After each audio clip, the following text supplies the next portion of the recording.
Dear brothers and sisters in the Dhamma, welcome again to our special Saturday series with Bhante Buddharakkita. Today will be a bonus summary of all the 4 talks that he had given on the Alagaddupama Sutta, also known as the Water-Snake Simile. Welcome again. And before we start, I will give a short bio of Bhante. Bhante Buddharakkita was born and raised in Uganda, Africa. He first encountered Buddhism in 1990 while in India and received his higher ordination in 2002. He continued his meditation practice under the guidance of Bhante Gunaratana for 8 years in West Virginia. He is the author of 2 books about the emergence of Buddhism in Africa and caring for our planet.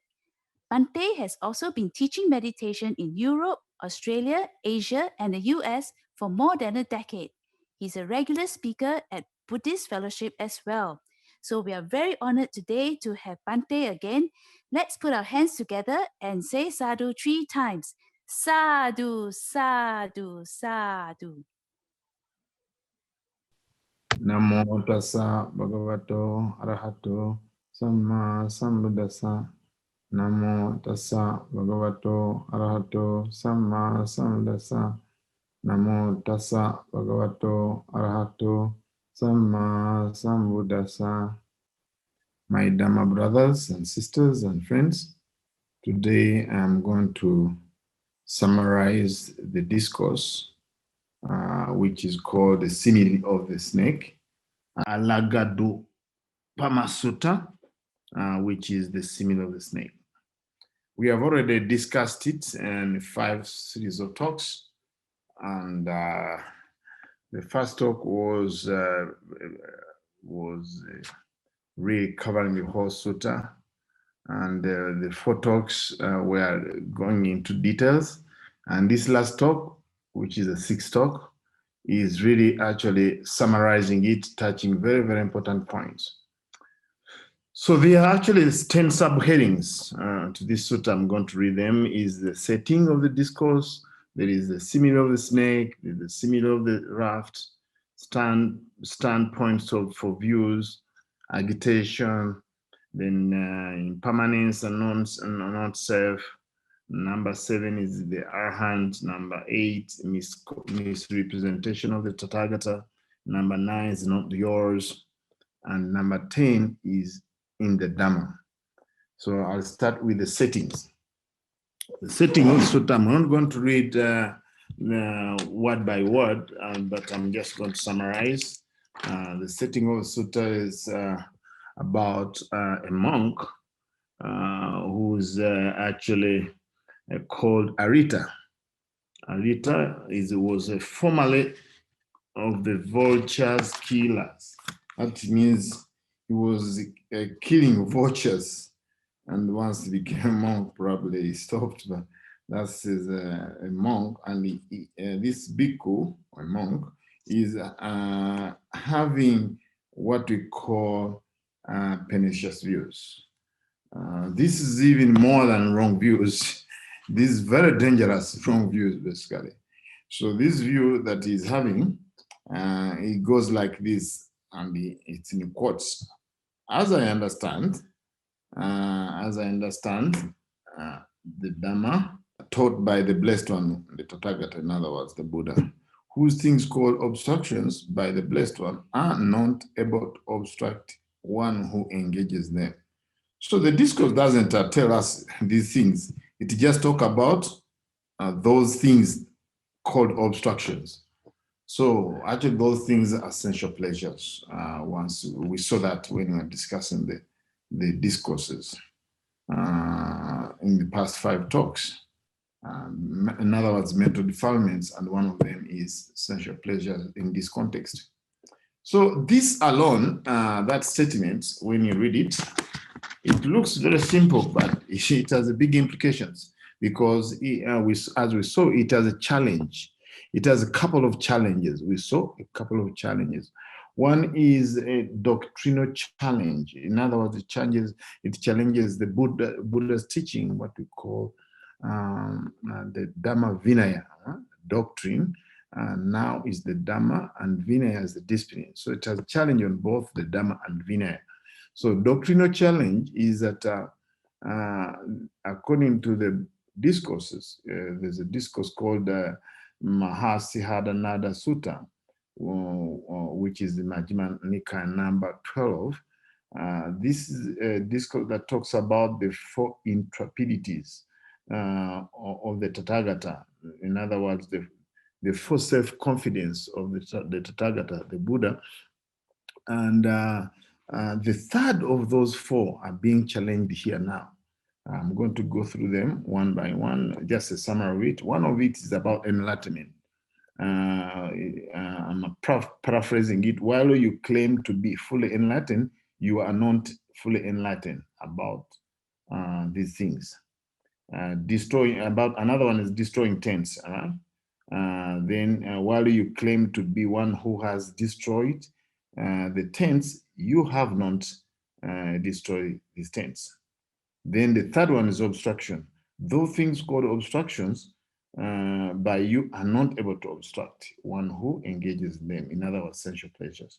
Buddha talked about sensual pleasures are a block, obstructions to the realization of the Dhamma, full enlightenment. And specifically to monks, he really actually even laid the rules for abstaining from sensual pleasures. And of course, the fourth is the end of suffering. When you teach the Dhamma to someone, it does not lead him or her when he or she practices it to complete distractions. So the third is what's in the context of this sutta. He is the monk who challenges this self-confidence of the Buddha. And that's very, very, very serious, actually. In other words, he's undoing what the Buddha taught. Buddha is teaching these things can obstruct your progress. And the Arittha said, no, as I understand the Dhamma, it doesn't. So it seems that this monk actually know a little bit about the Dhamma, and he distorts, having wrong views. And also it seems that though he understands a little bit of Dhamma, but he doesn't understand a monk's rules very well, disciplinary rules. And that's the second challenge it poses, that statement of Arittha.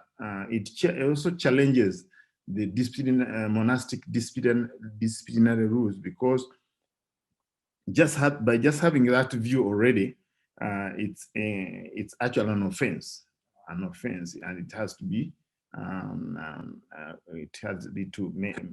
kind of confessed among monks.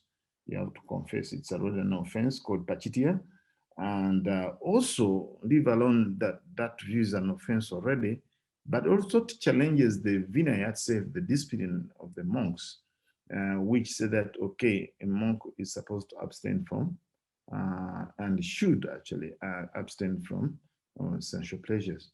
The reason why, according to the commentary, that this monk having these views is that he is basing on the Buddha's teaching on enlightenment. And when the Buddha gave this teaching to, of course, monks, nuns, lay people, both women and men, basically lay people. When you read the Buddhist discourses, you find out that there are lay people who keep 5 precepts, and they attain stream entry. Lay people attain stream entry. They are having sensual pleasure, the householders. So they attain the first level of enlightenment, they attain the second level of enlightenment. That means they're progressing on a Dhamma. And he is Arittha saying, oh, why the Buddha is asking monks not to have family? Yes, if monks also have family, they would be like lay people. They can attain stream entry, and they can also attain the second level of enlightenment, even the third. So now, Arittha seemed to extrapolate and say, this is going to happen also to monks. And he literally is saying that, okay, please do away with this rule. We should also enjoy, because social pleasures do not obstruct progress. So these are two challenges we saw. One is doctrinal challenge, another one is disciplinary. So now we look at we looked at similes, the similes. What's the significance of those two similes? That's a question. So there's one simile, it's called the simile of the snake, actually, which actually where this discourse gets its name. This is a water snake, actually. I don't know if you have seen water snakes, but I've seen water snakes before I became a monk. I used to dive and I saw them. So this is a water snake, perhaps in India. This snake, and that's a simile, but it gives about 10 similes, but they have significance. Of course, when you look at the setting, the Buddha talks about the simile of the skeleton, the simile of a piece of meat, the simile of grass, torch. So all these similes the Buddha is giving in a setting. So are very interesting because it points to a deeper teaching of the Buddha. Buddha taught that about the 5 aggregates of clinging, and it talks about sensual pleasures and all these things. But he said that there's 3 ways of looking at them. One's gratification, another one's danger, another one escape. In this simile, we see at least 2 given, at least in a paragraph. The Buddha, after giving all the similes, like 10 similes, the simile of the snake head, the Blessed One has stated that sensual pleasures provide little gratification, much suffering and despair, and that danger in them is even still more. What's that danger? Of course, we found out some discourses like Pali Sutta, where the Buddha talks about gratification of sensual pleasures. Yes, there is gratification, and if there was no gratification, people will not enjoy, and people will not be hooked. But precisely because there is some enjoyment, some gratification, that's why people get hooked, they get attached to them. So then there is the gratification that is fine. We should know that. There's no denial. Yes. But the Buddha also tell us to look at another angle of those sensual pleasures, that they are danger. They have danger in them. There's even more danger, more suffering.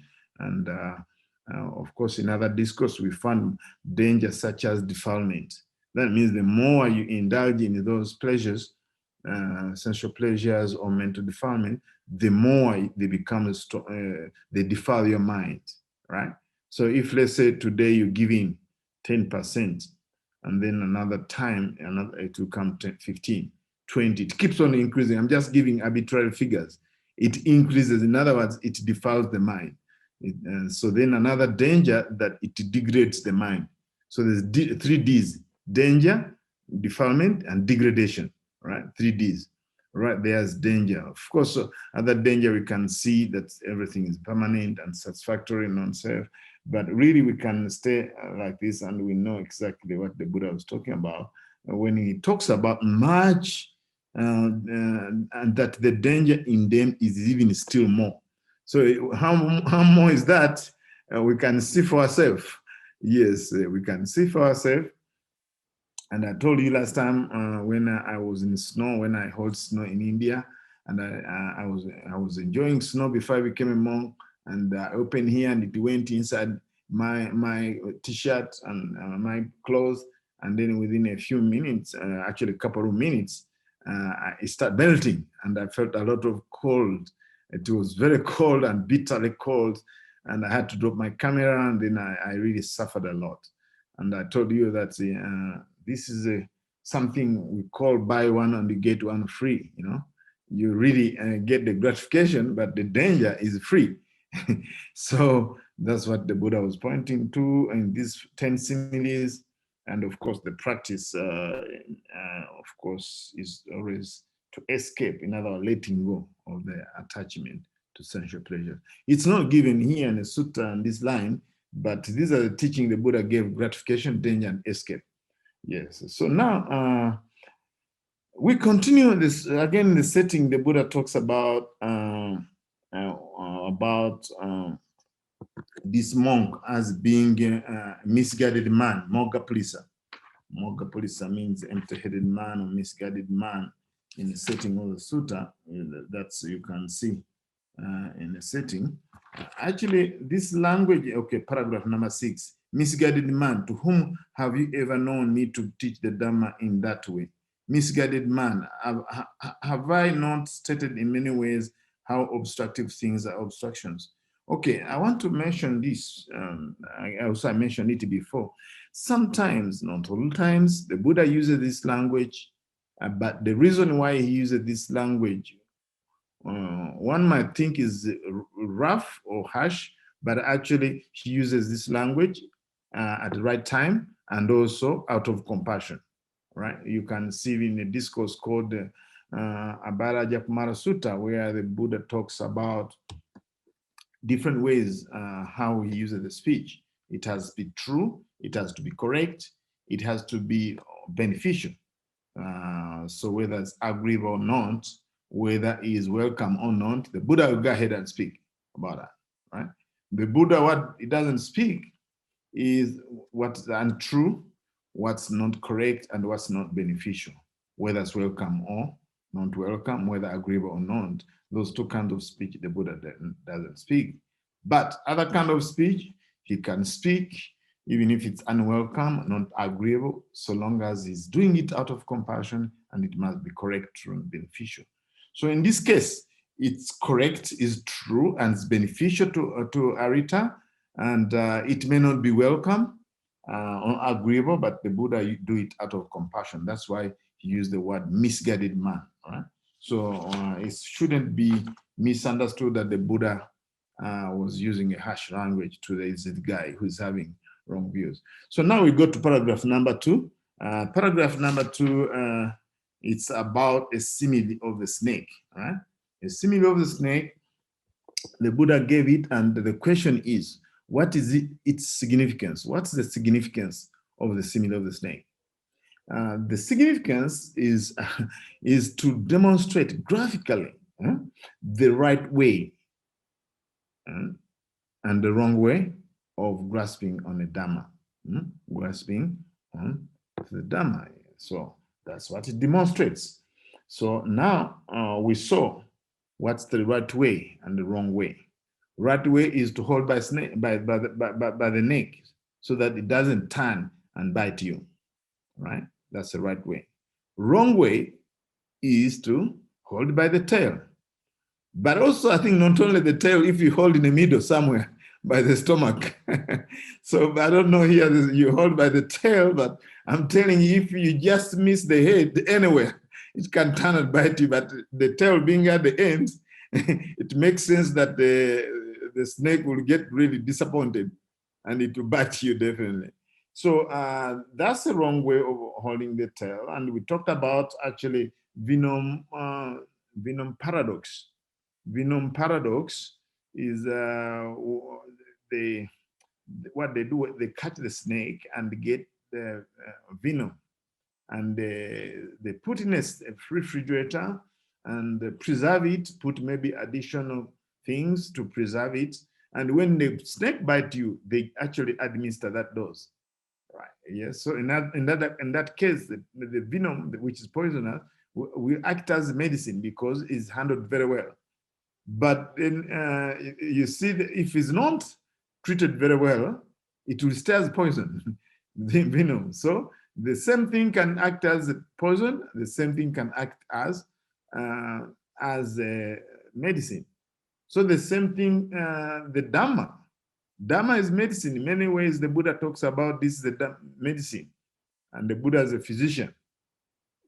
So the Dhamma, if you handle it correctly, it can serve as medicine. But it's mishandled, you hand it in the wrong way, it will bite you. I don't know, last time we didn't take Maybe we talked about how the Dhamma can bite you. I give you an example how the Dhamma can bite you. For instance, the teaching on law of karma. If you don't take it rightly, and one way of not taking it rightly is just having what you call predeterministic abuse, whereby you say, okay, what you reap is what you sow. Yeah, so in other words, if you reap 10%, you get 10% precisely in that manner. So actually, the Dhamma is the potential. This teaching of law of karma, most people misunderstand and they took it in the Hindu way, which is action, which is actually the original meaning, action. But the Buddha was talking about the quality, the chetana, is the intention, right? The intention behind the action. This is very, very important to remember. And also, whatever you do have a potential, whatever you do with the greed, hatred, delusion, and the opposite, which is generosity, loving kindness, and compassion, and the, wisdom, it has a potential. The word potential is very, very important. It has a potential to bring results, This ethical quality is very, very important to remember this. So now, the teaching on karma is supposed to empower us, supposed to bring self-confidence. It is supposed to bring understanding and wisdom. It's supposed to bring patience. It's supposed to bring self-restraint when we understand it very well. But if we mishandle the teaching on karma, we are not going to have patience with others. We're not going to have self-restraint. We are not going to have confidence in ourselves that, okay, what I will do when I practice the Dhamma, I'll be liberated, So you can see, instead of the law of karma to help you, it starts biting you because you don't want to do those things. There are even people who are afraid of giving donations, get generosity. They think that if they practice generosity, they're going to stay in samsara because they're going to stay in heaven. They think that, okay, they're not going to be liberated. So in order to practice teaching for liberation, you have to meditate. Well, you see, when people learn about the teaching of the Buddha, they say, oh, when you do a lot of good things like giving, okay, you are going to be reborn in heaven. Then people say, oh, no, I don't want to go to heaven. Enough. You said in heaven, you can also come back again to the human world. No, I want to attain Nibbana.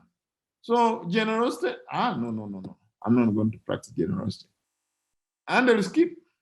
I'm not going to give dana to the monarchs to tomorrow because I will be reborn again in this better world. But better, I don't like even better world. I want to be fully liberated in this lifetime.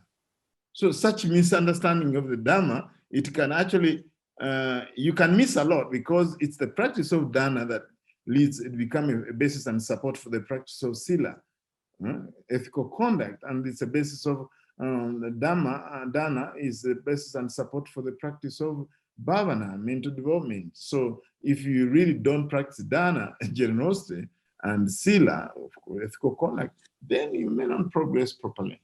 Well, So this is the way how people misunderstand the Dhamma, and it doesn't serve them.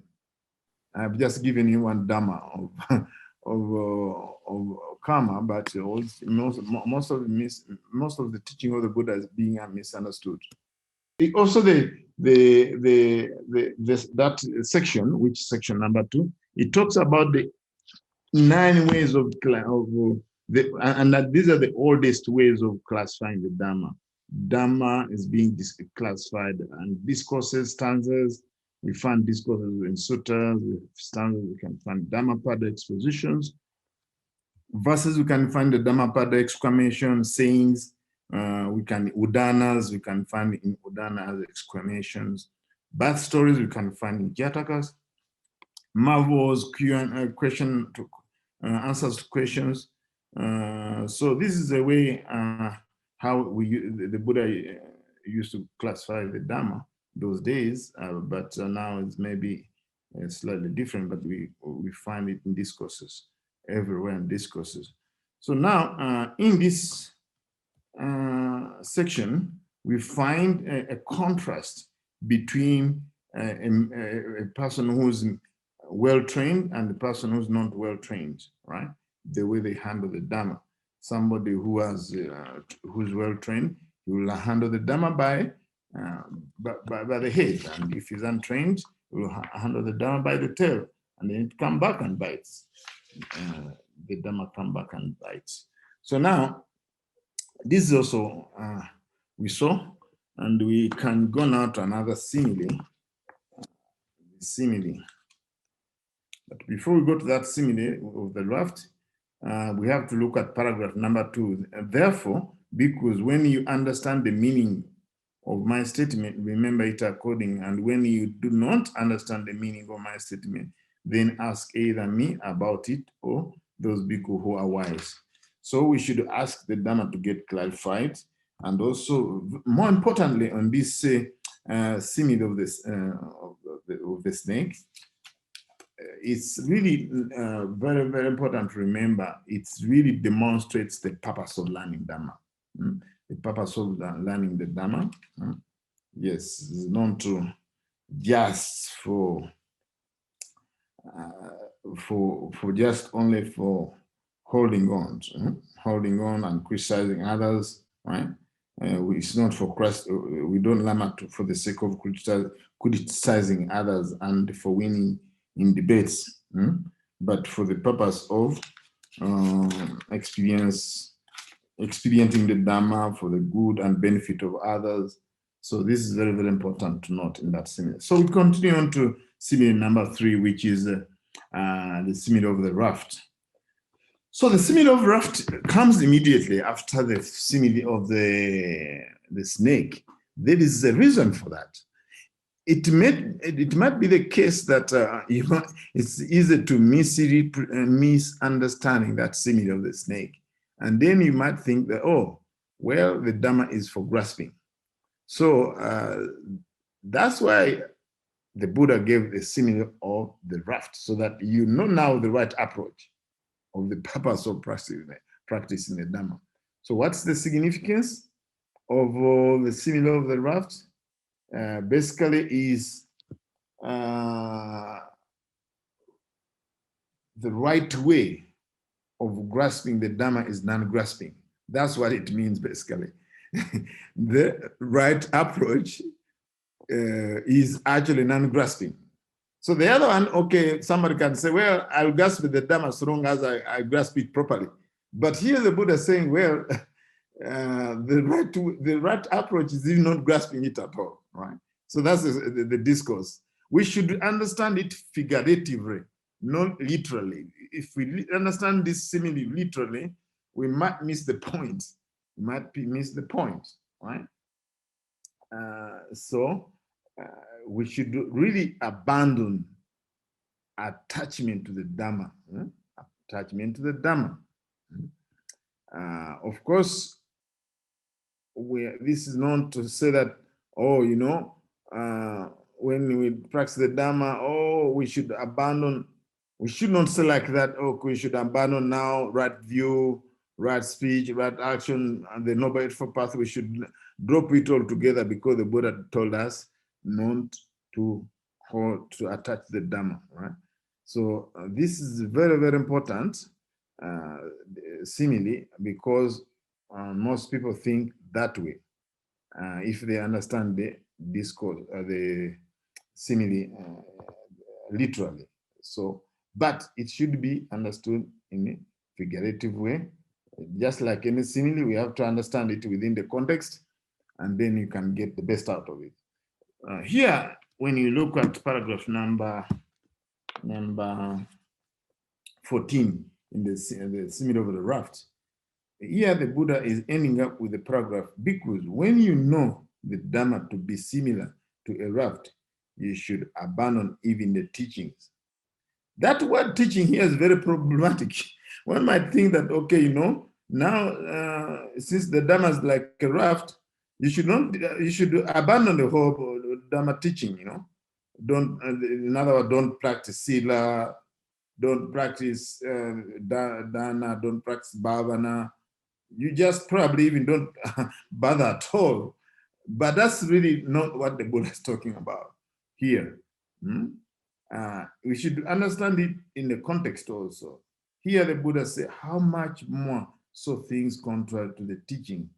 In other words, contrary to the teaching is what the Buddha, what Arittha is having, wrong views, right? Contrary to the teaching. So it should be understood also within the context. What Arittha is having is contrary to what the Buddha is teaching. Are we together? Because he's now having pernicious views. He's saying, okay, what things you thought that these are obstruction to the way. It's not obstructing the way. So that's why the Buddha is really zeroing in and say, what about even the things which are contrary to the teaching, right? Contrary to the teaching. So we should abandon attachment to the attachment to the Dhamma itself. That is similar with Raft.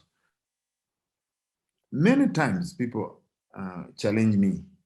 They say, oh, the Buddha talks about not having desire. But you monks, you have a desire to practice meditation, you have a desire to attain Nibbana. Is that not attachment? So now this is actually a very interesting question that comes up many times. Now, there is a word chanda, the word chanda, which is a very neutral word, pretty much neutral, which means approval. We use it in our monastery training, but once you use this word, along with other words, like for instance, kama chanda, then that means sensual. In other words, desire for sensual pleasures. Then you use it with other words like Dhamma chanda, that means desire to practice Dhamma. Desire to practice the Dhamma. So then it seems to be the desire to practice Dhamma. It's also another desire, of course, but the desire to practice Dhamma is like desire to be desireless. You can practice it. But desire, which is like kama chanda, desire for sensual pleasures, it is desire to be desireful. You see the difference? Desire to be desireful, and this is what we call desire to be desireless. So this desire we can have, but it will be also gotten rid of. We should get rid of that desire once we attain enlightenment. Once we attain enlightenment, we should not have that desire too, right? But in the beginning, before we attain enlightenment, we should have desire to go to meditate, desire to listen to the Dhamma. I'm sure my brother there, Richard, and Sister Irene, they must have some desire, but that's called Dhamma Chanda. It's okay. But if you say, oh, the Buddha told to come all over desire, okay, Bhante Buddharakkita is giving a talk from Uganda. Oh, no, I should not have desire to listen to the Dhamma. No, that's not good. That's not following Buddha's teaching. So then you stay, you don't listen to the Dhamma because you are saying that, okay, the Buddha said, okay, in the Similes of the Raft, we should do this kind of thing. So this is very, very important to remember. Okay, we go to number 4, standpoint for views. So in the standpoint for views, we saw 6 views. The 4 of them are very straightforward, right? Pretty much is saying 5 aggregates of clinging should, of course, should be viewed by a thought person as not I, not mine, not myself. So it's feelings, perception, and mental formation. So it's consciousness. Though the Buddha doesn't really write the word consciousness, but it's to be understood as I'm going to explain. So the untaught person, what they do, they hold on to they take the 5 aggregates of clinging, like form, feelings, perception, mental formation, and so on, as this is I, this is mine, this is myself. In other words, I am S. So actually one should not take them like that. When somebody who's a noble disciple, a well-taught person should take them as not I, not myself, not mine, because these are actually mental obsessions, which is like not, when you take them as I, this is conceit, right? I am. Then when you take these 5 aggregates of subject to cling as mine, that's craving. If you take them as myself, that's wrong views. That's why the Buddha is teaching like this. But there's something missing there that is not so clear, because the four aggregates mental formation are very clear there. But when it reached the fifth aggregate, the Buddha didn't use the word consciousness. He used things like what is seen. I'm going to point the paragraph here. Okay, paragraph number 15. He regards what is seen one. That's seeing consciousness. What is heard? That's hearing consciousness. Sensed as three. One is touching, what's tasted, and what is touched, smelt, and touched, smelt, and touched. So those are three senses right there. Again, those are consciousness. That's the fifth aggregate. But when it reached cognized, he started actually enumerating more stuff there. Encountered, sought, mentally pondered. Thus, this is mine, this I am, this myself. The reason I think here the Buddha really broke it down and just didn't say consciousness, one should not regard consciousness as I, mine, myself. I think there's a reason when I look at it. This is exactly Arittha's problem. Arittha was pondering on these views. He was not feeling the views or perception, maybe perception too, but actually he was using his consciousness, he was using his awareness, and he got distortions, distortion. So here we found out the Buddha is breaking down the aggregate of consciousness into different parts that we can understand better. And we could see exactly Arittha having a problem there. So Arittha definitely have a problem with the fifth aggregate, right? That's why I think the Buddha never told me that, but I'm just getting to understand the sutta that actually broke it down until he talks about what's encountered, sought, mentally pondered. Because Arittha must have pondered, but because he's not trained, and that's why he has this kind of pernicious views. All right, so I think this is pretty much forward. And the number 6, because there are 6 standpoint of views, is that which is self is the world, and death, and after death I shall be permanent, everlasting, eternal, non-subject to change. I shall endure as long as eternity. And that also regards as this is I, mine, myself. That's an untrained person. So this is somebody who has what we call eternalist views. All right, these are eternalist views. One of the 62 views in the Brahmanjali Sutta. Definitely, this is very, very deep. One of the views that really brings a lot of suffering. So we saw those kind of views. And I think we should move on to number 5, agitation, because after that section, we saw, okay, you got paragraph number 17. Here the discourse talks about, since he regards or she regards them thus, is not agitated by what's non-existence. This is a mouthful. It's not agitated about what's non-existence, but we saw it actually. We saw it the 4 ways. We looked at them.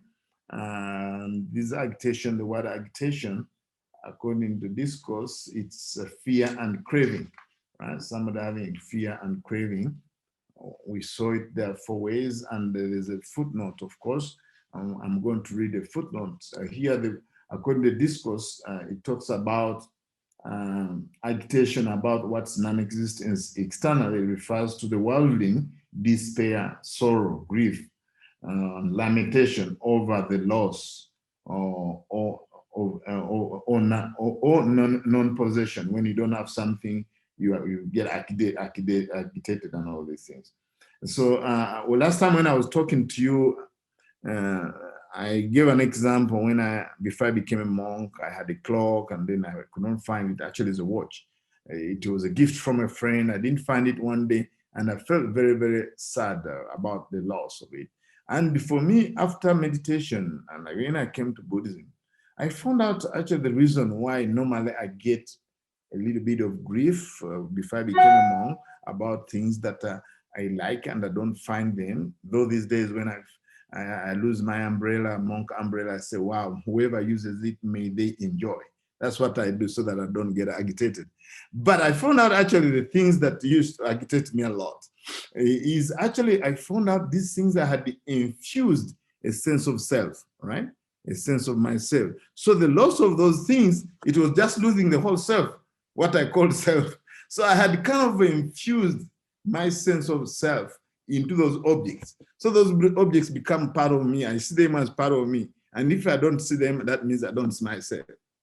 But now it's a little bit different, actually. A little bit different. When I lose something that I like very much, there's a gift given from me, given to me, maybe by Sister Eileen or what, and a friend. And then let's say simple things like umbrellas, I don't find it. Somebody maybe used it and I don't find it. I mean, they don't mean it, but they take it. I just say, whoever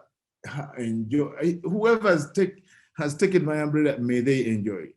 I remember I was one time in Malaysia, in Kuala Lumpur, and I went to give a talk there in Maha Vihara. This chief monk is called Dhammananda. They invited me to give a talk there. Now, I had got Birkenstock from, these are sandals from USA, and that's what I used to travel with. One day I woke up, I could not see my shoes. This is all these monks staying here. Where's my shoes? There must be dogs, definitely, that took my shoes. So now I looked for them. I said, wow, how am I going to walk barefoot in all this place? Then I sat down and said, whoever now enjoying these shoes, whoever took these shoes, may they enjoy. They may enjoy these shoes. So I forget even about them. I said, okay, I'll ask one supporter to buy me flippers, and then I can go back to Sri Lanka and something like that. Now, when about 10, the monk came when he was putting on them. I think it was from Germany or what. I remember somebody, they just put on them. They didn't know the owner because I was a visiting monk. So they found them on a rack outside, they took them. So I said, wow, it's really a good approach. If I got so much depressed about losing my shoes, I would have got agitated for nothing, you know. So now, I think it is a good approach to really not get agitated, you know. Yeah, so for me, the way I overcome this agitation by saying, okay, whoever took these things, you enjoy. So now, this is difficult, but that's my practice to help not to get agitated with the external objects that are lost. Okay, but the point here should be very clear, is our infusing of a sense of self. Now, what's an agitation is, of course, when somebody when they lose the external things, they don't consider that, they don't get sorrow, right? They don't get despair and all that. Then the third one is agitation about what's non-existence internally, right? Refers to the externalist view, despair, and their lamentation, sorrow, and grief when they misinterpret Buddha's teaching on Nibbana. They think that the Buddha taught the doctrine of annihilation, actually, that when you attain Nibbana is an extinction of the sense of self. But actually the Buddha taught the extinction of what? The extinction of craving itself. So this person, when they have these views, of course, they'll get despair. But non-agitation is the opposite of that. In other words, they don't misinterpret a Buddhist teaching on Nibbana. They don't have this externalist view. So we saw those four positions in our discussion last time. And now we go to Impermanence, which is number 6, paragraph number 6, misrepresentation of the Tathagata. That's number 8. So we should go to number 6, is impermanence and non-self. So now this is paragraph number 22 in the sutta. This is something very, very interesting, because when you look at this portion, it's similar to a discourse which is called Untitled Sutta. It's an argument the Buddha made where he's talking about the 5 aggregates of clinging as impermanent, as suffering, as non-self. So now, in this paragraph, we saw what we call insight knowledge, vipassana meditation, which helps us to really deeply understand, not only study, but understand and practice and realize this teaching on the impermanence and non-self. To help us do that, I discussed about 4 things on each area of impermanence. I told you, okay, you have to know what is it impermanent. It should be the 5 aggregates of clinging impermanent. Then we talked about the what we call the signs of impermanence. We talked as signs as rising, passing away, and both rising and passing away. We talked about, and that's what we call anicca lakkhana. And then we discussed also what we call anicca anupassana, which means contemplating along with anicca. Anu means along with. So then you have to practice it, not just in theory. So Buddha's teaching is in theory, practice, and realization. So you can make songs about anicca, anicca, anicca, anicca, but really that's not the way you should do actually practice. You should be really making songs and understanding it theoretically, but in practice, you have to really contemplate. We call contemplation along with impermanence. You should really sit in the 5 aggregates as rising and passing away in your own experience, not reading it in books. So then we talked about why we shouldn't, why normally we don't see it, though we study about it. You've been hearing about it many times, that everything is impermanent. The reason is that what we call it masquerades the sense of continuity of things, the continuous flux. So that tends to kind of masquerade this reality that things are changing all the time, right? So then, of course, with suffering also we saw that. With non-self also we saw those areas where, of course, with suffering also we saw what is it suffering, the 5 aggregates, the sign of suffering. One of them is impermanence. We saw also that we need to do what we call dukkha anupassana. In other words, we need to contemplating along the dukkha and satisfactoriness. So we saw that also. And also we saw how things are kind of masquerades themselves. And you can't see dukkha clearly, is the change of postures. We saw that. And also we looked at non-self. We looked at non-self also. We looked at what is it that is non-self with the 5 aggregates and non-self. So we talked about 5 similes, the form, which is F-O-A-M, that's the Buddha gave in the Discourse. We looked at bubbles, feelings as bubbles. We looked at mirage, perceptions like mirage, mental formations like it's like a plantain tree. That was really showing that there's no core in these 5 aggregates. We looked at consciousness as magician tricks, because magician tends to make things real, but when you look behind the tables under where it's doing it, you find out there's really nothing going on, pretty much nothing going on. So we looked at Anatta Lakkhana. There's a discourse about it actually, that whatever is this impermanence and suffering is really non-self. Those are signs. There was other signs also we looked at, very clear. We looked at also contemplating along with non-self. The signs of non-self we can contemplate along. And then also we saw that sometimes this reality is distorted because things are compact. Things look so compact. So in that case, we really covered this section from both theory and practice to look at these things with proper wisdom. We needed to have proper wisdom to look at it. And of course, the 11 aspects of these 5 aggregates. There was the external, internally, past, present, future, the gross and subtle, filial, for near, all consciousness, and like any 5 aggregates of clinging should be seen as it actually is with proper wisdom. I'm on paragraph 27. With proper wisdom, this is not mine, this is not known, this I'm not, and this is not myself. So, of course, we are here, they are comparing somebody who's well taught. That's how they would see them, as not I, not myself, not myself, not myself. But somebody who's not well taught, a worldling, they will see it otherwise. They will take them as I, myself. But paragraph number 8 pointed at something very interesting. He talked about seeing thus, because a well-taught noble disciple becomes disenchanted with basically all the 5 aggregates. We talked about this disenchantment, and paragraph number 28, being disenchanted becomes dispassionate.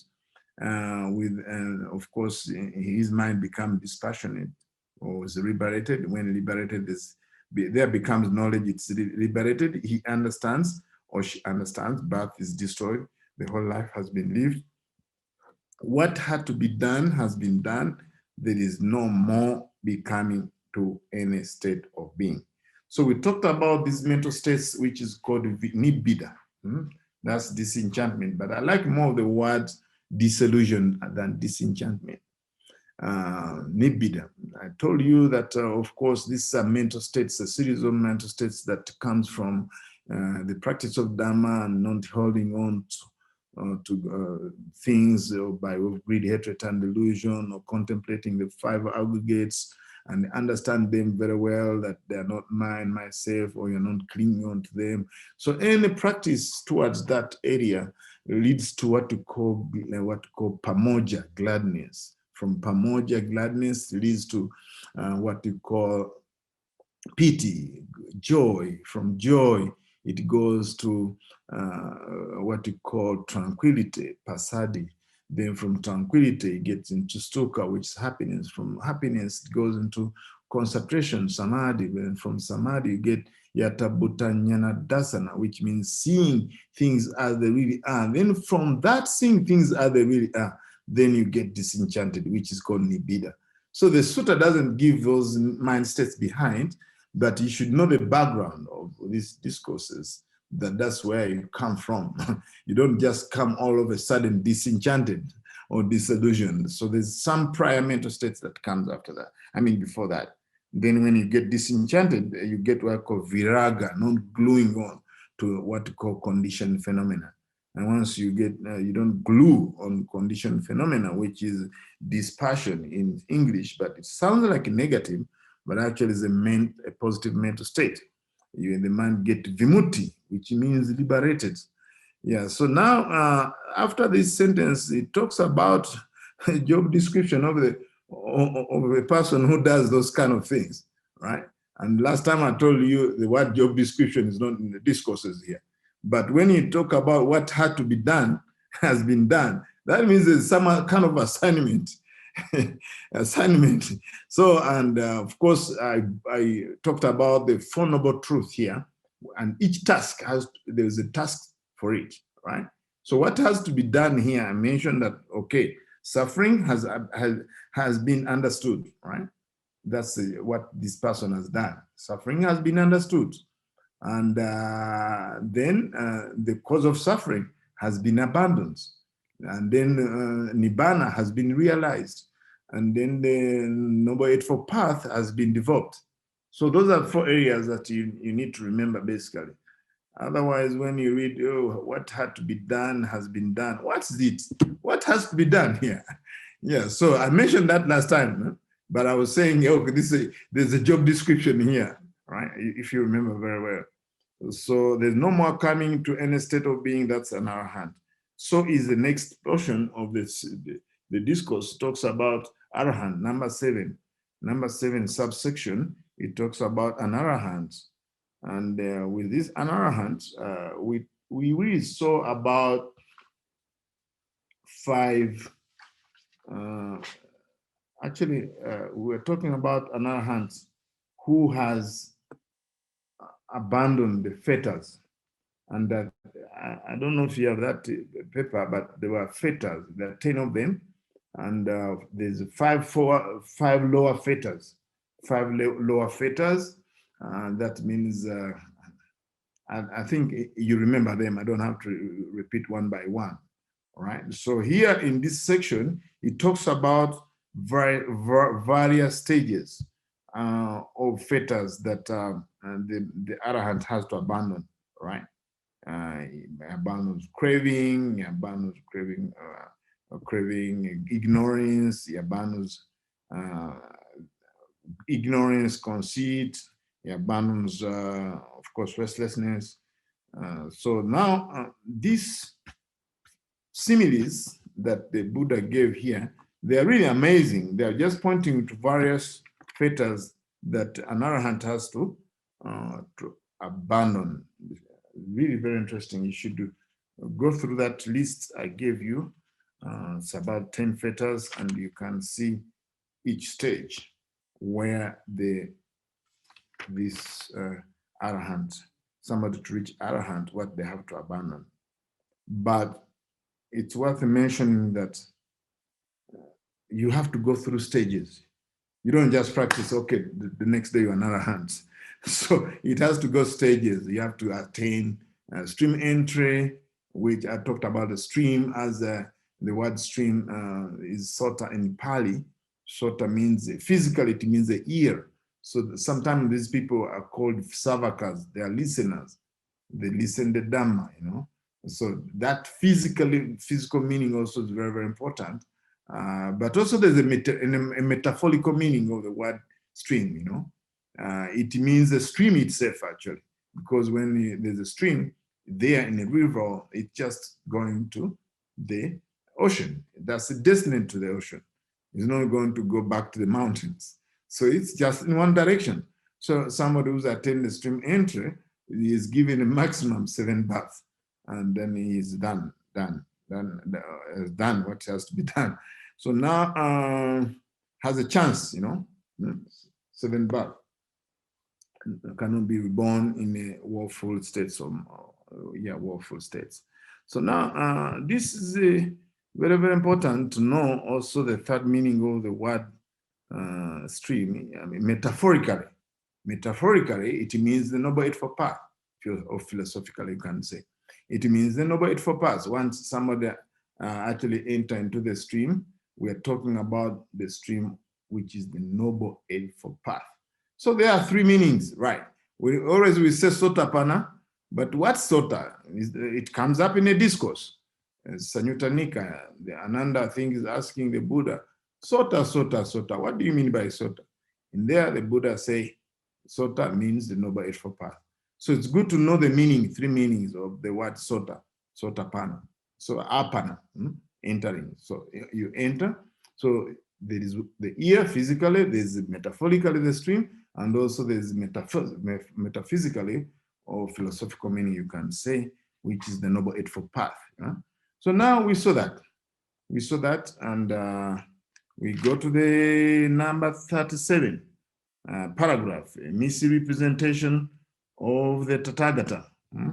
How the Tathagata is misrepresented. How is the Tathagata is misrepresented? Is here the discourse says that some recluses, bhikkhus so proclaiming, I have been baselessly, vainly, falsely, and wrongly misrepresented by some recluses and Brahmins. Thus, the recluse Gautama is one who leads astray. It teaches annihilation, the destruction of the extermination of the existing being. So these are the people who misrepresent the Buddha when they hear the Buddha's teaching on Nibbana. They're those who have eternalist view. They think that the Buddha teaches annihilation of a being, but the being, the Buddha was not about non-existence. It was about extermination of the craving, clinging to the 5 aggregates, right?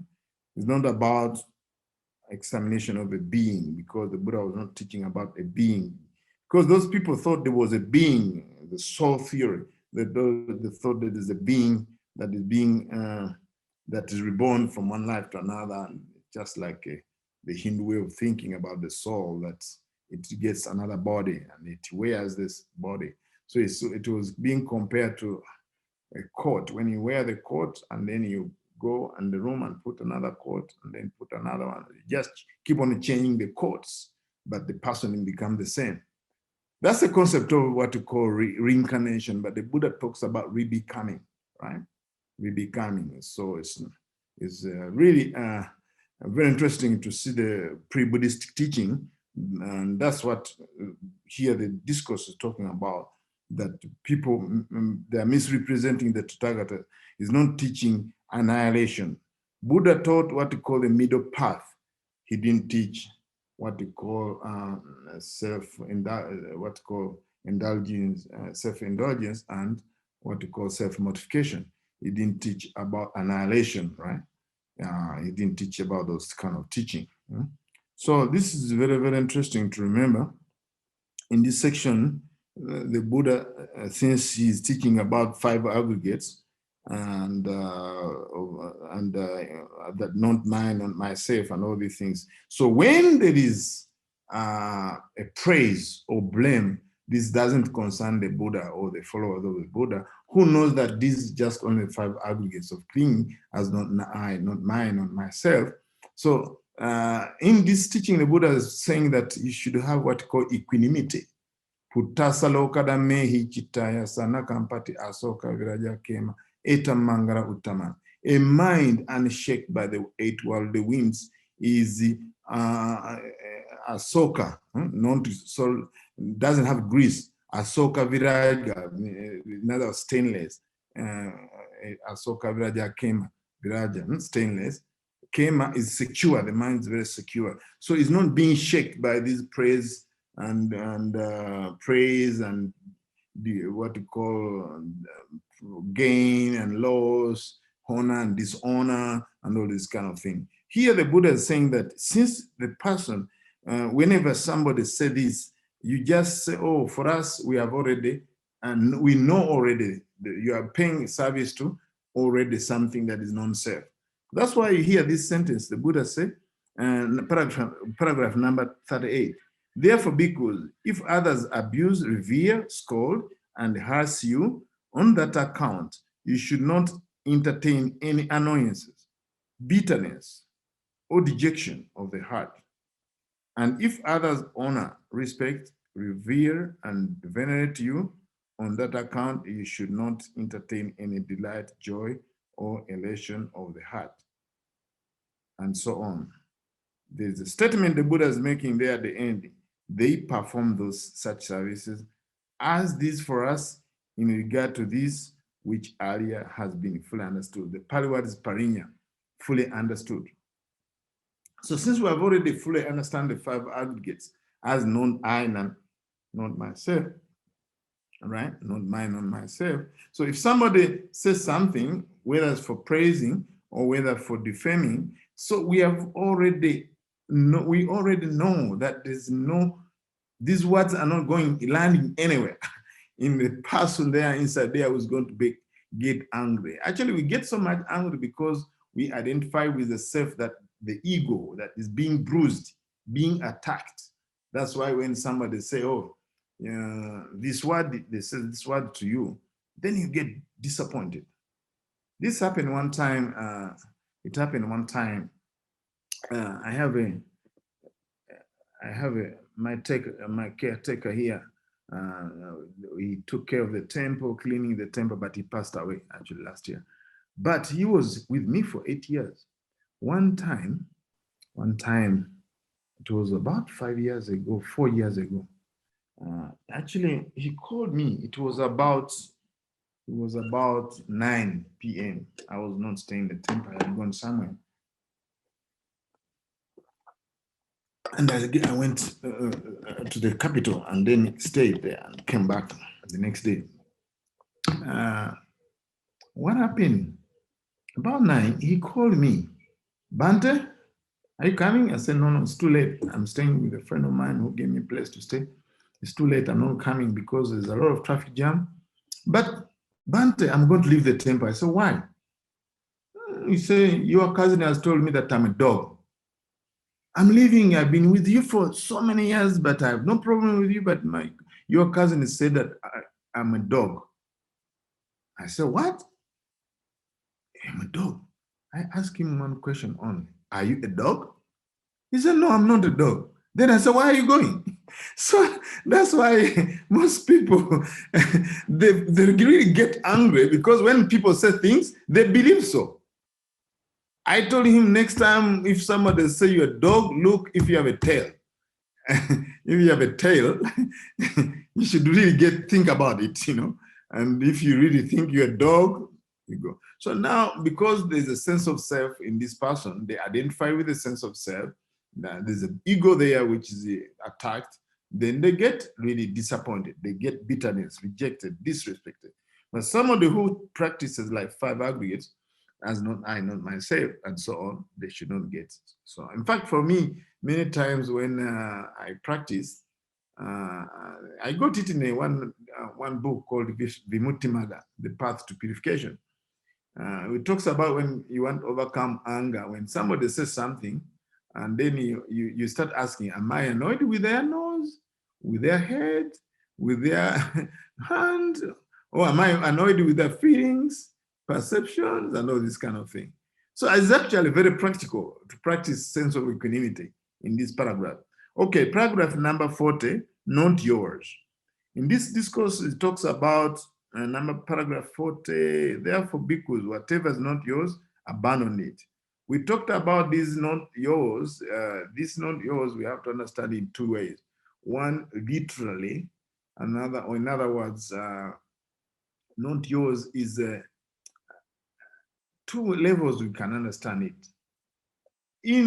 On a relative level, in other words, using it in our daily language, in our communication, to communicate easily, I can say this book is not yours. Yes, this book is not yours. It's for Bhante or for the temple. It's not yours. It's mine, because actually I got it from USA and all these things. So it's mine.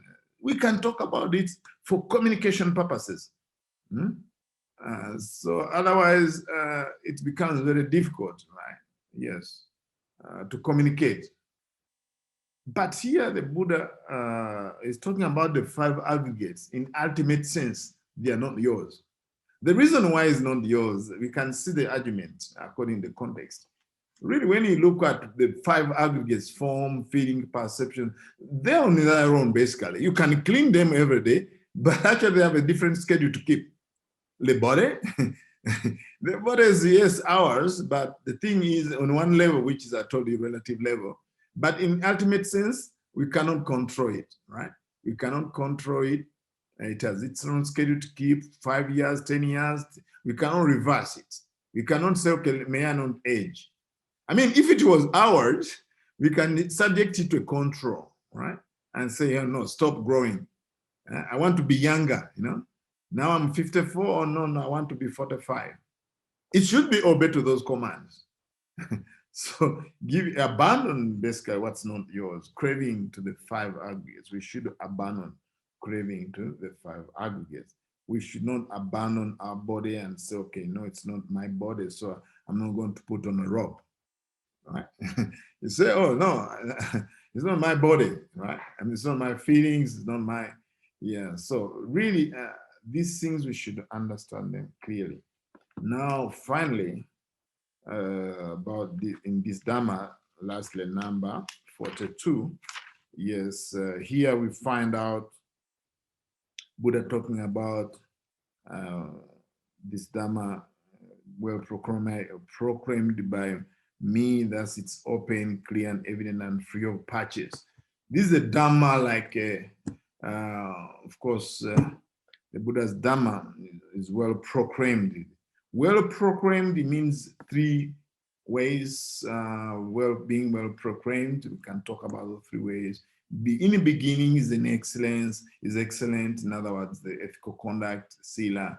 Then there's in the middle, this is samadhi, right? That's a division of the Noble Eightfold Path. Also, and then the wisdom, panya, that means also that's part of the Noble Eightfold Path. That's excellent, the end. So we can talk about those kind of things. Well proclaimed that Buddha. It's not that the Siddha is not well proclaimed, then it's only wisdom is well proclaimed. So it's better you follow the wisdom only. No, all of it is actually leads into the other. Right? The beginning, the morality leads into the concentration, and the concentration teachings leads into wisdom. So it's all like a part of the body, right? Part of the body, or the part of the building, you know, the foundation, the walls, and the roof. All of them has to be good. If the roof is good and the foundation is not good, you're not going to see any house, and the other way around, you know. So this is very, very important to know that Buddha's teaching is well proclaimed and is open, evident, clear. So you know the qualities of the Dhamma. Already we discussed them. And then it's free of patches. I talked about patches because most people love patching Buddha's teaching, right? Yeah, part of the reason is most people just take things out of context. That's why they patch it. But if you ever take Buddha's teaching as he gave it, whether the Noble Eightfold Path, whether the 5 faculties, whether the 3 trainings, all of them is a package, full, doesn't have holes. It's all together, intertwined. Yes, it's only when you pick and choose and get something out of it. Let's say you get mindfulness out of the Noble Eightfold Path, then you're going to see the need of patches, because you don't see other factors around mindfulness. You don't see concentration, you don't see effort and all these things. Then you start patching it with psychology. You patch it with the other teaching, Mahatma Gandhi's teaching, or what. You can start patching it to prop it. And you think it's standing alone. I mean, it's missing. That's why you add more stuff. Of course, we can actually explain things to people based on their training. Like you can use neuroscience to explain a few things. You can use other teaching, including African wisdom, to elaborate, to make it more intelligible to the listeners. But you cannot say, hey, wow, the Buddha gave the 5 faculties. And I think that means faith and effort and mindfulness, concentration, and then wisdom. Then you patch it. You say, oh no, there should be something on top of it. No, the Buddha missed out something. This should be there, you know. And then you start patching it and see the incompleteness. No, it's all complete. You may not see it, but it's complete. And then the question came, what a patchwork? I say, okay, if you are wearing something and it has holes, you need to always find something to patch it. This is how we patch it. You patch it like this. You put, and then you put like this, and then all of a sudden like this. This is what we call patchwork. So the Buddha's teaching, you don't need to do patchwork. It's all like this, complete. No patchwork. You should see it like that. So now we actually saw the aspects of what's in the Dhamma. They talked about an arahant who has abandoned the 5 high fetters.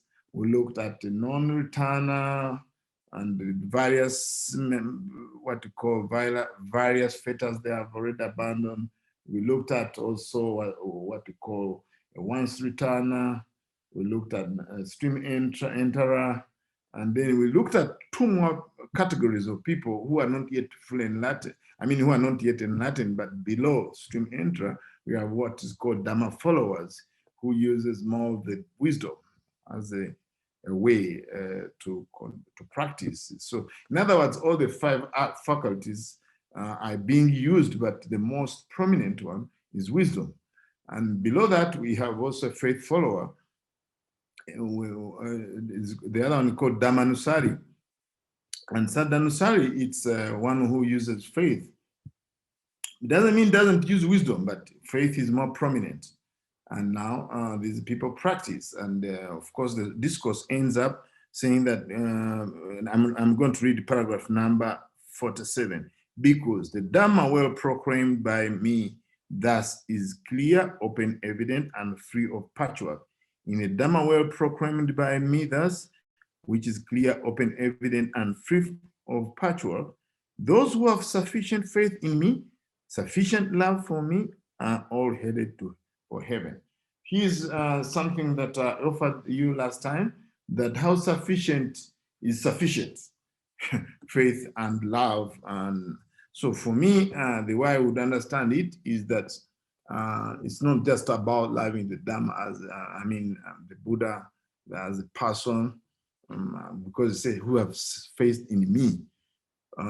It's not so much about that, but the qualities of the Buddha, right? The qualities of the Buddha, your faith in the quality of the Buddha. And the Buddha, many times, he said that whoever sees me sees the Dhamma, and whoever sees the Dhamma sees me, sees the Buddha. So in other words, you're better off practicing insight meditation, mindfulness. I would say that when you practice what you call Buddha Nusati, in other qualities of the Buddha, Dhamma Nusati, qualities of the Dhamma, Sangha Nusati means the quality of the Sangha. This will demonstrate sufficient faith and love for the Buddha, because if you love the qualities of the Buddha's purity, right? Somebody is an arahant who has purified the mind, then you reflect on it and you do it, right? Then you have sufficient faith and love, because you love the qualities of the Buddha and you reflect on them, what you call Dhamma Buddha Anu Sati. Sati is mindfulness or recollection, Anu along with the quality of the Buddha. So my understanding of this phrase is that you have sufficient faith and love for the Buddha's quality, and now you are headed to heaven. This is the end of the discourse, where it said that is what the Blessed One said. The bhikkhus were satisfied and delighted in the Blessed One words. So with this, I summarize the discourse with some nuggets of wisdom and just the gist of the sutta.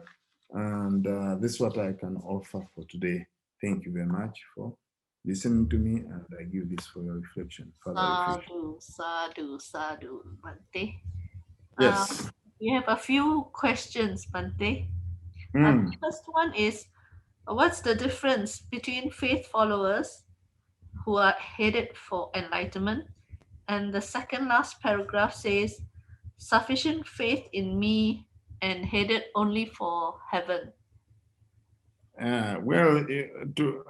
Headed for enlightenment and the heaven. Where do you see the heaven? They say headed for enlightenment. Oh, yes, okay. There's one, there's a note there. These are the people who are headed for enlightenment. These various level of enlightenment stages. We have 4 enlightenment stages. Yes. One is entry, one stream entry, one is a non-returner, one is returner, and arahant, right? Then there's a heaven. Heaven, they are not headed for enlightenment, right? They're just headed for good existence, where they can enjoy. We can look at even the footnote. Let's say footnote 273. Let me look at the footnote 273. Our book would explain it. Yes, 273. 273. Let's say 273. There are 2 classes of individuals standing on the path of stream entry. Dhamma follower, Dhamma Nusadi, are disciples whose faculty of wisdom are predominant and who devote the noble eightfold path, wisdom led. They will attain the fruit when they are called attain to view. All right? This will be attain to the view, right? They say attain to view, right? And then faith followers, Sadhanupsa, are disciples in whom the faculty of faith, Sadhanditi, are predominant and who devote noble eightfold path with faith as the lead. Noble eightfold path, you remember to go to the stream entries called Sutta. That's the stream entry, right? So these are the people who are following the noble eightfold path with faith is in the lead. They attain the fruit when they are called liberated by faith. But when we talk about the 247, these are the people actually who are, again, it says the note, MA says that this refers to person devoted to the practice of insight meditation who have not reached any supermundane. So the difference is that the other one, they have not reached the training level of supermundane, right? Supermundane, those are enlightenment stages. And that's why I say that they are not headed to overcome those fetters, right? Because the other one, you have to overcome the fetters. So there's a difference, because this is just have sufficient faith and love for the Buddha only, but they are not so much what you call enlightenment bound. Enlightenment bound into the stream or the Noble Eightfold Path, and having the what you call attainment to the. All right, it did not also continue that. Both are faith. Not for enlightenment. Sorry. Both are faith followers, aren't they? Yes, they're faith follower. So one is headed for enlightenment. The last one is not headed for enlightenment. Yeah, that's what the notes say, that they are not. In other words, they don't have the practice of overcoming the fetters, right? They have just faith, right? They are not they are not headed to the super mundane path where they actually practice the Noble Eightfold Path. And yeah, but all of them must have the faith, of course, right? They have 5 faculties. You remember last time I told you that each path, even stream entry, they must have 5 faculties. If they're stronger, then they become, is how much they strengthen the 5 faculties, right?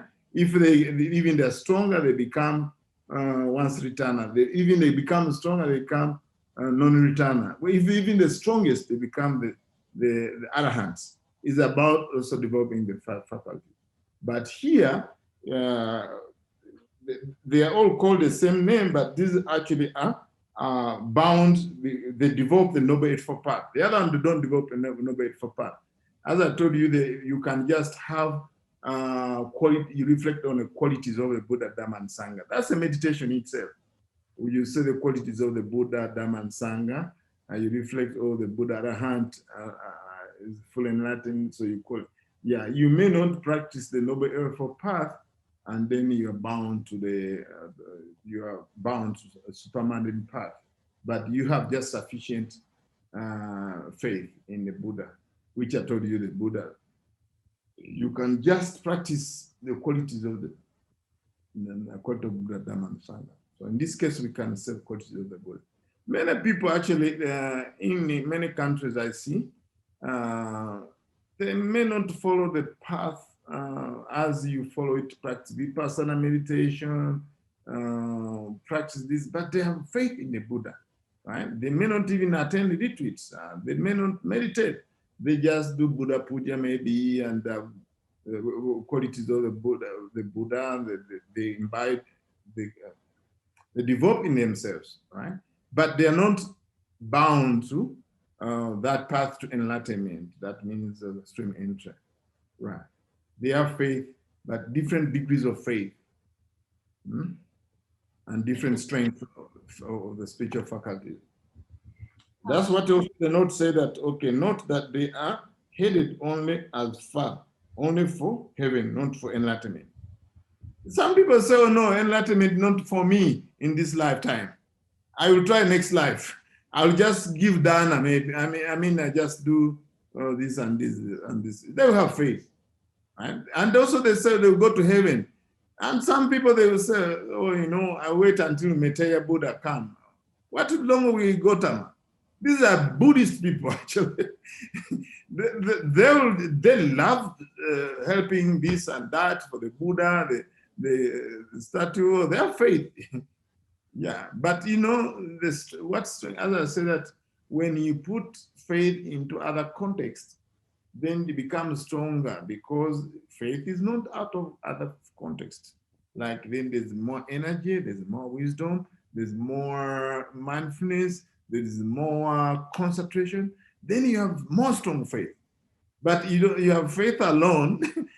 You don't have energy. You don't go for meditation, maybe for the 7 retreat or meditation every day. You don't have mindfulness. You are forgetful most of the time. You don't have wisdom to discern. You may not have mindfulness, what you call concentration, wisdom, and effort. Continuity of mindfulness, you may not have it, but you have faith. So you have faith in the qualities of the Buddha. That one, you may be bound to heaven. But if you have all the other part of those faculties, then actually it will be more sharper. Your faith will be more sharper, there will be more discernment, more mindfulness, more Noble Eightfold Path following, and then you are in the, going toward the stream. You are headed toward that. Is it clear? Yes, thank you, Bhante. You're welcome. Another question related to stream enterer and the 4 stages of enlightenment. The stream enterer has at most 7 lifetimes. Non-returner just gets reborn in the pure abodes, right? So it's only 1 lifetime. How about the once returner, Bhante? Does the once returner have 2 lifetimes, or at most how many lifetimes? They didn't say, they didn't say, but they say it doesn't return. He returns, you're talking about once returner? Yes, once returner. They say it's subject to birth only once in human realm before attaining enlightenment. That's what they say. If you look at the chart, in this chart, Okay. that's what they tell us. But but the thing is, it can be numerous Deva realm. I mean, not more than 7, but let's say 2 or 3 Deva realms, and then come back to human. Yes, for us, I've read some suttas. They have never mentioned exactly that, right? So all what we know, which is enough for our understanding, is very, very important that they once return just eliminate the gross part of sensual craving and evil. They don't cut it off, right? They don't cut off. That's very, very important to know, because if somebody still have a lot of ill will and sensual craving, cannot say, okay, I reached this. Yeah, so, but it's just attenuating, all right? So this is actually, let's give us some idea which kind of this person is. They are not fully eliminated, right? And if we can see that they are not fully eliminated, we know that they have not yet gone into the non-returner, which are free from all the above. Second, that we need to know is they are subject to birth only once more in the human realm before attaining full enlightenment. Why? Is that they still have some sensual craving, because human realm is the needs is still there. So that's corresponding to that. Because if somebody has eliminated all that ties to samsara, they will be turning back. But since they have not eliminated, they still have to come and do their homework. That's why they are subject to once only in the human. That means they have eliminated a lot, actually, but they still have some sensual craving, and then they have to come back in order to do their work. But once they have already overcome that, there's no need to come. That's why they non-return. They no need to come to human realm. Yeah. Thank you, Bhante. Someone who has heard your talk asked this question about ignorance and delusion. Bhante mentioned that ignorance is blindness to things. Delusion is seeing things as they not really are. Can Bhante give some examples of ignorance, please? Thank you. Yeah, some examples of ignorance. I talked about spiritual darkness. Spiritual darkness, you don't see at all. It's just like this. If somebody put like this, okay, I use the paper.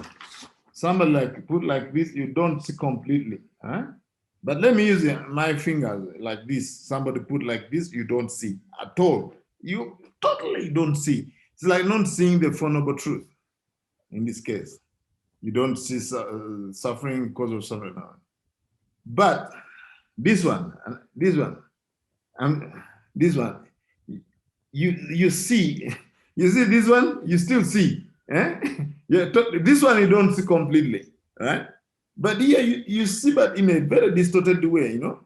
You see styling, you can see only the eye, you don't full thing. You see. So now the thing is that with the delusion is distortion, all right? It's distortion. There's distortion instead of seeing suffering, you see happiness. Instead of seeing craving as a cause of suffering, you see, no, that's not the cause of suffering. So you see quite the opposite. Instead of seeing impermanence, you see as permanence. Instead of seeing suffering, you see happiness. Instead of seeing non-self, you see self. So ignorance is that you don't see at all what's going on. Yes, so that's why when the Buddha was talking about paticca samuppada, from ignorance, though that's not the first factor, there's also other factors before that. He said the 12 links. The Buddha talks about ignorance. It doesn't talk about delusion. But when we talk about cause of suffering, he talks about greed, hatred, delusion. Why doesn't he talk about greed, hatred, and ignorance?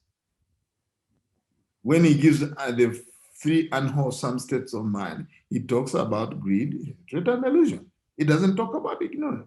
But when you talk about what brings suffering all these times, is through not seeing. I've wandered through all these rounds of birth and death, samsara, of not seeing the cause of the build of this house, the build of this five aggregate. So it's through not seeing the Four Noble Truth, through not seeing the three characteristics of existence, through not seeing cause and effect, through not, all those I'm talking about as ignorance. You don't see them. You don't see completely. You don't see that everything is due cause and effect. And there's many ways I've seen it in life, you know. Somebody tell you something and doesn't see the effect of it, right? And tell you to do something and say, oh, do you know what's the effect of this? They said, no. So why were you telling me to do this? This is going to lead me to this, you know. So not seeing cause and effect, that's been dependent origination. That's why the first factor there is ignorance. Not seeing the Four Noble Truth, the ignorance. Those are examples. You are ignoring. It's like when you are traveling and then you ignore. You say, we give you a map. We say, no, I'm not going to get this map. This is the map to go to Geelong. No, you ignore it. And then you just take a wrong path. You go to Uganda instead of Geelong. So you totally ignore, basically. This is the bad. No. Delusion is just like you get the map, but you misread it. Instead of going to Geelong, you have the map, but you misread it. Actually, you go to Sentosa, basically. You really accept the map, and it's okay. You see where Geelong is, but actually you go from. You see the map wrong way. You misread the map, basically. You misread the map. You might put it upside down, and they say, okay, it's misspelled. Yeah, so you see things upside down. We call it isometric. Right? Isometric. You see things in a very distorted manner. Blurry. You see things in a blurry way. It's like, you know, remember when I had my glasses, Brother Jerry was taking me to get a new pair of glasses. And then my glasses, you saw, there was a lot of dust. You say, Bhante, the glasses have dust. That's why you don't see very well. The glasses are there, but they're distorting my perception. You remember, Sister Eileen? Yeah. I was there in the office. You said, Bhante. I didn't have the cream, that the glass cleaner, you know. So yes, you can see, but distorted. Also wrong prescription, Bhante. There you go. There you go. You know, so ignorance is slightly different from delusion. Thank you, Bhante. There are three more questions. In other words, delusion is a subset of ignorance. Yeah. Thank you, Bhante. But what's deeper is ignorance, even deeper. Yeah, compared to cataracts, eyes. Cataracts. So ignorance will be the last to go, Bhante, right? The last. Yes, actually, it's the last fetter. Right, it's the last fetter. And also, when the Buddha gives dependent origination, it doesn't talk about delusion as a starting point. It talks about ignorance. Thank you, Bhante. I have three more questions. Third last question is, Nibbida has an element of disgust. Doesn't this seem like ill will towards the world? Actually, this is what it looks like, but that's why I went to the extent of describing some mental states before that. You see those people, when you study Dharma and you just grab on nibbida without other context, then it might feel that way. And that's exactly what I'm talking about. If you just see Buddhist teaching and you don't ask where the Buddha taught it, you might think that way. Now, when you look at nibbida, you remember I told you where it comes from. It comes from full understanding, the 5 aggregates or conditioned world, right? 5 understanding. Then from that understanding or even elimination of mental defilements, we are going to go through one by one. And you see that by that time we reach that stage, it's not about will. So now we start from there, and then we have a full understanding of the 5 aggregates as not I or mine or whatever, or as you eliminate the greed, hatred, and delusion, not fully, but actually at least some understanding that's enough to actually see the Dhamma, right? Then that's the first stage, whether you eliminate 5 hindrances. In many ways, discourses talk about eliminating the 5 aggregates. 5 hindrances. When we have faith in the Buddha, Dhamma, and Sangha, we also get there. Then when we see the 5 aggregates as in Anicca, Dukkha, Anatta, different. I've already actually compiled some of those discourses that leads to those kind of things, right? So now we get what we call pamoja. Pamoja, a Pali word, means gladness. We get glad out of, that's a mental state that comes from an understanding of, or eliminating the 5 aggregates. You can say in eliminating some levels of mental defilements. And then once we get that gladness, what comes after that is called piti, joy. This is not excitement. This is actually a wholesome state of mind, joy. Then after joy, we get into what we call tranquility of the mind. The mind will be very tranquil, right? Out of that, that's called passaddhi. When the mind is tranquil, then what comes after that is sukha, happiness. Happiness, that's another mental state. Through that happiness, the Buddha said that a happy mind gains concentration easily. We gain concentration.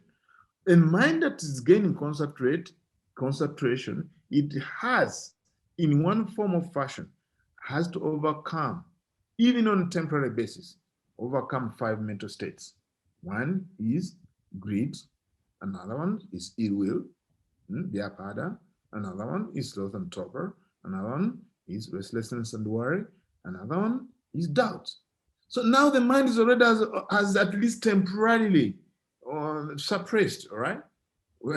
Those 5 hindrances. Now, once we get concentration, the Pali word is samadhi, the mind will gain what we call another mental state.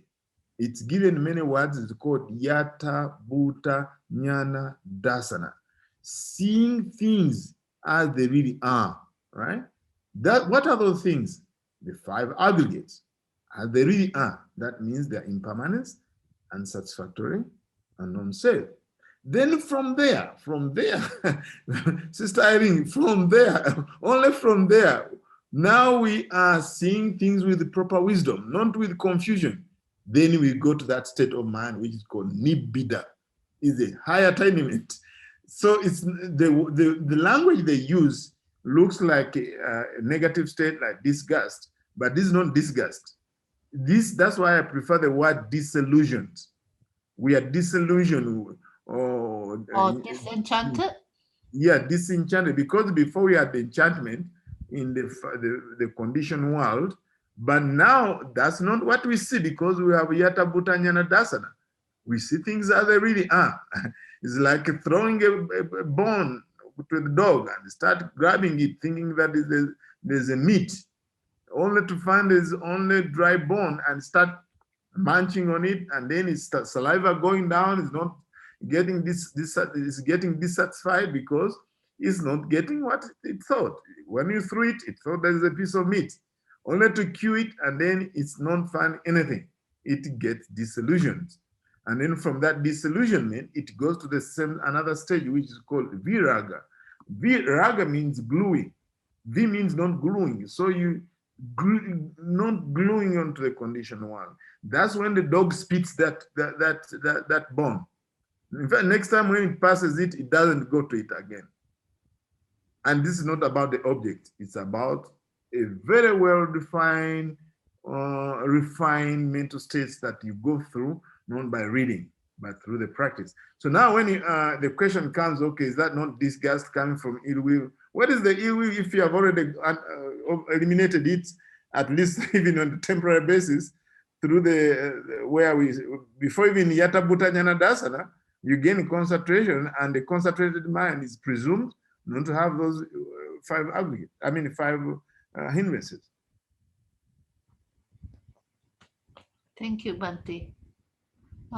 Second last question. How do we know when to let go of the raft, Bhante? Do we need to cling to everything in the suttas until stream enterer or arahant? Oh, when we let go the raft, the suttas talk about when you have crossed. Yeah, that's why. When you have crossed, don't let go in the middle of the road. I mean, you have already in the middle of the ocean, and then you say, no, I'm about to reach. The sutta is very clear.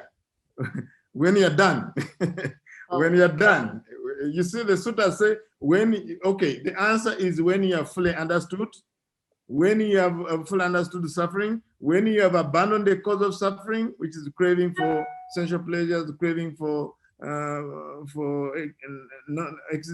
existence, craving for non-existence. Then I realize nibbana in stages, of course, and then you have developed the Noble Eightfold Path. That's when I mentioned before, actually, here the job description. You've done what you have to be done. So sorry, now I understood. So I think it's very clear now. Yes, thank you, Bhante. Last question is, for the benefit of the audience, how do we practice anicca and anatta-nupassana in meditation? Well, for the benefit of the audience, when you practice the breath, let's say for the breath alone, you can get those teachings very clear. The breath itself, breathe in, breathe out, you can do that. Breathe in, breathe out. Breathe in, breathe out. That breath is already, the five aggregates are there. The five aggregates are there. The breath is a form. There's elements right there, right? You feel the breath, right? In the case is neutral, right? Then you have a perception of the breath. Then you have mental formation, which is paying attention to the breath. Then you are aware of the breath. Now, tell me in this a single breath, as it comes in, like this. As it comes in, already it's anicca, because it's rising. The breath is rising, and then from the beginning of, you can remember my instruction, be mindful of the breath from the beginning of in-breath to the end of it. This is within 2 seconds, you are going to achieve that. Do like this. That's from the beginning to the end. It has risen and it's passed away. And then breathe out from the beginning of out breath to the end of it. It has risen and passed away. That's it. The breath is permanent, is impermanently impermanent. It's permanently impermanent because every time it's changing, right? So you become aware of that. Yeah, if you can. One time I was teaching somebody in Pittsburgh in USA. He was from Thailand. He was a physician. He told me, I understand suffering and not non-self, but I cannot understand anicca. I told him, okay.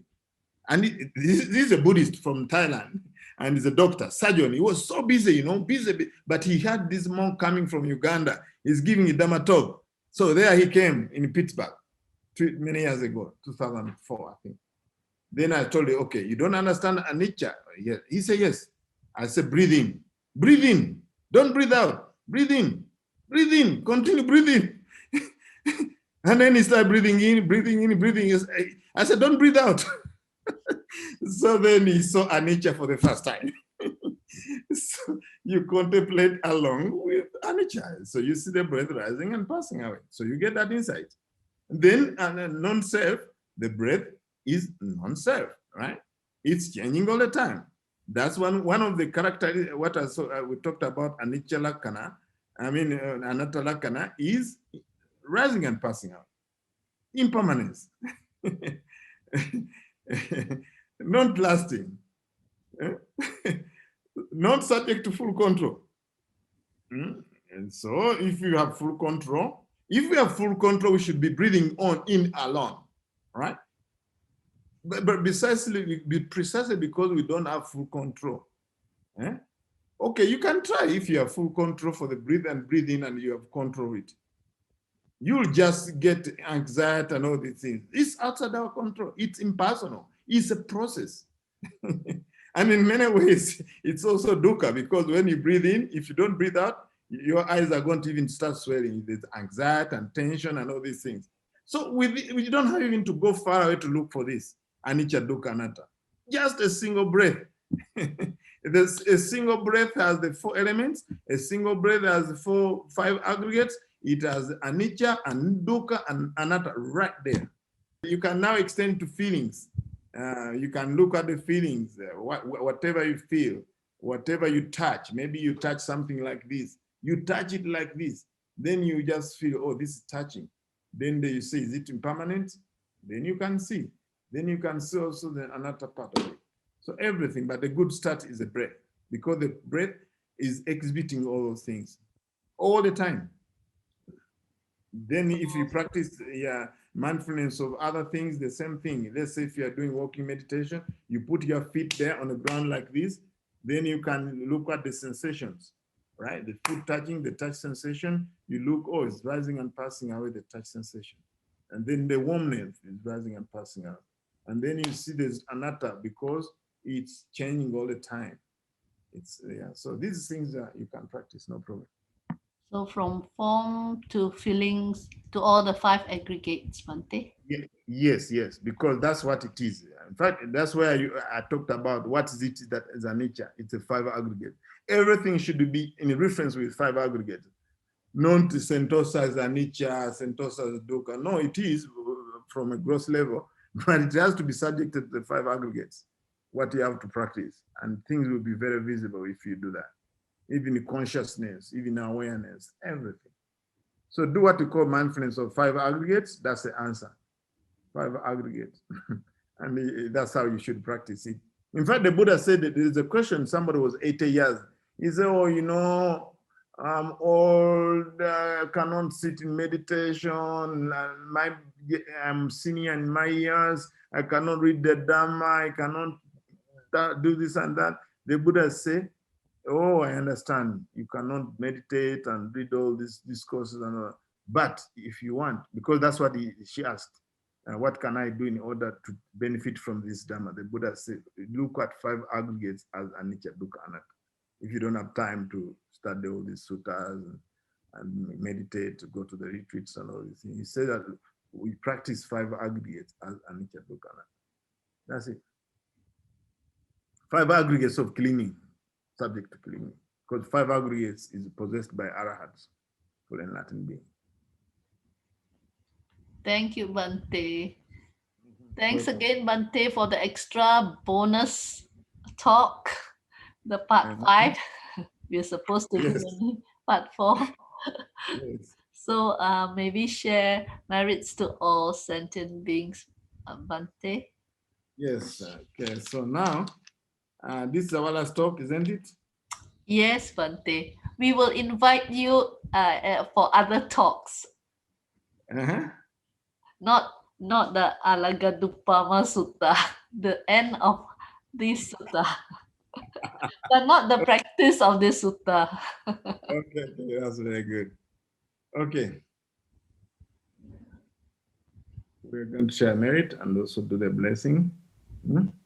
Akasata jamumata devana gama hiddika punyatam anumodita Chiram Rakantu Lokasasana, Chiram Rakantu Desana, Chiram Rakantu Mapara, Etavata Jagamehi Samparam Punya Sampa, Sabbe Deva Anumodantu, Sabbe Bhuta Anumodantu, Sabbe Satta Anumodantu, Sabba Sampati Sitiya, Imuna Punya Kame Namame Bala Samagama, Satam Samagama Hotu Yavanipana Pasiya, Idame Nyatina Hotu Sukita Hotu Nyatayo, Idame Nyatina Hotu Sukita Hotu Nyatayo, Idame Nyatina Hotu Sukita Hotu Nyatayo, Sabidio Vajantu Savaro Govina Sati, Mate Vantantara Yoski Digai Govava, Avivadana Siri Sani Chavuda Pagaino, Chattaru Dhamma Vantanti Ayuano Sutambala Vot Sabba Mangara Rakant Sabba Devata, Sabba Buddhan Bhavena, Sabba Rahman Bhavena, Sabba Sangan Bhavena,